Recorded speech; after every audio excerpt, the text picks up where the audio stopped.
Il y a 2 mois de cela, les travaux ont démarré sur les différents sites. Et aujourd'hui, je me suis déplacé accompagné de monsieur le gouverneur de la région de Dakar, de monsieur le préfet du département de Pikine, de monsieur le sous-préfet de l'arrondissement de Thiaroye, du directeur général de l'ADM, de tous les services concernés et des entreprises chargées de faire les travaux, accompagnés en cela avec les maires, le maire de la ville de Pikine, les maires de Mbao et Kermassar et l'honorable député Awanyang et mon cabinet. Nous avons visité les différents points, avec vous d'ailleurs. Nous avons été dans la forêt classée de Mbao, où nous avons vu le chantier qui est effectivement en cours, avec beaucoup de bassins qui sont en train d'être réalisés. Nous avons également visité les canalisations, ce qui nous a ramené jusqu'au niveau de Camille Basse. Et nous nous sommes déployés également ici, dans le marigot au niveau du marigot de Mbao, qui sera l'exutoire final pour ce projet. Partout où nous sommes passés, nous avons été accueillis par des entreprises qui travaillent. Il y a 2 entreprises principalement.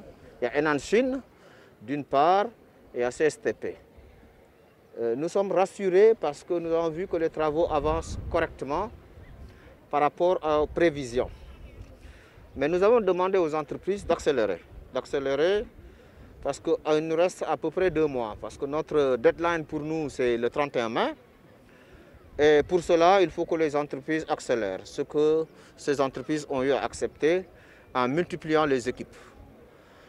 Ce n'est pas un travail facile, c'est un chantier très consistant.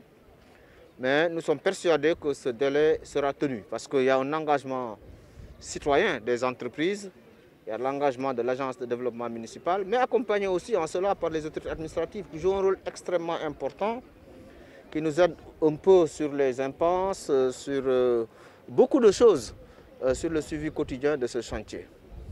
Nous avons vu également qu'il y a des travaux à faire au niveau du marigot de Mbao. Et cela également a été pris en compte par l'ADM avec les entreprises. Il y a d'autres entreprises qui vont intervenir pour élargir un peu le lit du marigot de Mbao et faire en sorte qu'il y ait un écoulement correct et régulé des flux d'eau que nous attendons en fonction de la pluviométrie qui va arriver pour l'année prochaine.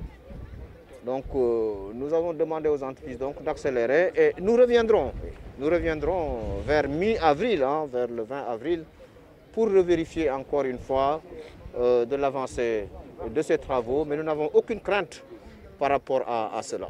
Alors, ça tourne autour de 25%, mais ce qu'il faut noter, ce sont des chantiers quand même qui nécessitent d'abord une préparation, parce que le démarrage, il faut inclure la préparation, il faut inclure les approvisionnements. Et vous avez vu qu'il n'y a aucun problème d'approvisionnement à ce niveau. Donc nous rentrons franchement dans une phase d'accélération. Et nous donnons tout le monde rendez-vous très bientôt, peut-être dans 1 mois, nous reviendrons ici pour constater de visu effectivement l'évolution des travaux. L'objectif étant qu'à la fin du mois de mai, tout le dispositif soit opérationnel. Bien entendu, il y a encore des études à faire, vous voyez sur le marigot de Mbao. Tout à l'heure, nous avons entendu l'ADM nous expliquer que des études beaucoup plus approfondies vont être menées pour régler définitivement le problème du marigot de Mbao. Mais en attendant, il y a une solution provisoire qui sera mise en place qui permettra un peu donc de régler le problème, notamment vis-à-vis des populations et par rapport à ces futures inondations. Il y a 5 bassins qui sont en train d'être réalisés et vous avez vu que sur ces 5 bassins, les 3 sont déjà quasiment très avancés et les autres vont se faire suivant le délai qui est donc prescrit. Il faut rappeler que le délai contractuel des entreprises, ce n'est pas du tout 4-5 mois, c'est plus que ça. Mais nous leur avons demandé de réduire les délais et ce qu'elles ont accepté. Et nous les en remercions au nom du président Macky Sall. Oui, il y aura de la sécurisation, mais il y aura surtout de la sensibilisation. Je crois que c'est très important. Quel que soit le niveau de sécurisation, si les populations ne sont pas sensibilisées et cherchent à aller au niveau des bassins, cela peut poser problème. Oui, mais c'est intégré et le travail de sensibilisation va se poursuivre à ce niveau-là.